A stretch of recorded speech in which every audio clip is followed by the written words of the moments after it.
Many people are familiar with the term blood diamonds that are mined illegally or where the profits sometimes go to funding a war in Africa. But did you know that just illegal mining for minerals that you use every day, sometimes involving children, is going on right now? Cobalt sure doesn't look glamorous, but it means big money. It's used in everything from jet engines to some car batteries. In fact, the single biggest use of cobalt is rechargeable batteries. The household products you'd find cobalt in are magnets like on your refrigerator and in the lithium-ion batteries in your cell phone or your iPod or your laptop. Cobalt ends up in most electronics, but half of the world's cobalt comes from just one place, the Democratic Republic of the Congo. And experts say 60% of Congo's cobalt is illegally mined. You have miners working with very simple tools in really medieval conditions where they're working long hours, oftentimes underground for several days at a time, usually working for about $1 a day. Oftentimes lots of child labor, and you have children working in these mines, not just because of the severe poverty, but also, in many cases it's children who can fit into these very narrow openings and tunnels where the mining is taking place. 39 companies have signed the Electronic Industry Citizenship Coalition's Code of Conduct. In a statement provided to CNBC, EICC says that member companies, which include Apple and HP, are so far removed from the actual mines that, quote, electronics companies have limited access to information about the suppliers or their practices.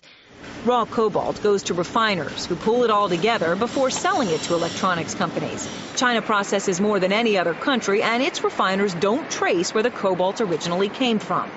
Bottom line, it's almost impossible to tell good cobalt from bad. Beyond just illegal mining, the Congo is a country the size of Western Europe that is struggling to emerge from a civil war where more people have been killed than in any conflict since World War II. During the war, minerals funded mass killings, more than 5 million of them. Congo's war is technically over, but fighting has escalated this year. And while experts say cobalt isn't directly funding that conflict, even mining companies that follow all the rules pay taxes to the Congo government. And those companies tell us that, like anywhere in the world, they don't know exactly what those taxes are funding. There is very significant concern that international investment could make its way into the wrong hands and fund ongoing violence. So does that mean boycotting Congo minerals, like cobalt, is worth it? Probably between 200 and 400,000 Congolese who are diggers, who are traders, who are the wives and children of the diggers, who depend on this economy for their livelihood. Now, do we want to sanction all of those people? The answer to that question is a complicated one. American companies like Apple or HP or Dell could say they want to avoid Congolese cobalt altogether, but as you just learned, the global nature of cobalt refining makes that practically impossible. If you're making rechargeable batteries, in many cases you need to use it. But there may be another way. What if a major American mining company decided to actually go into the Congo, spend a couple of $1 billion, pay good wages? Would that help move Congo away from children mining or conflict altogether? It is a serious question to think about, and it is the strategy of America's biggest mining company going into the Congo. We went to that mine, we met the CEO, we met the workers, and it is part of our story tonight. A whole new look at Africa. Dollars in danger, Africa, the final investment frontier. We do hope you will join us and see some of the places that we went. Well, Africa's business leaders today are meeting in Cape Town, South Africa at the World Economic Forum.